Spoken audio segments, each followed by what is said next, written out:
Buongiorno paesani! So, what's another word that I'm going to teach you today?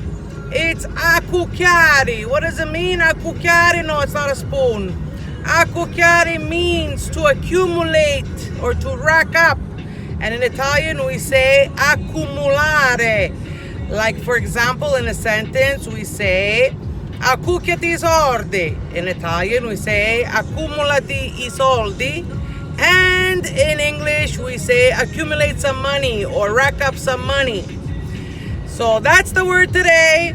Please don't forget to subscribe to Italiani di Montreal e Amici. We are at 269 subscribers. So keep the numbers rising. Subscribe, share, enjoy, and of course keep learning Siciliano with me. Also, I want to announce on October 25th, we are having our gala, our red carpet gala here in Montreal, benefiting cancer and children in palliative care, called The Lighthouse. If you can make it, please contact us, and we will get you the tickets.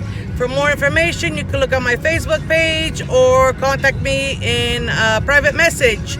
So that's it for now. Once again, don't forget to subscribe e ci vediamo presto. Salutiamo!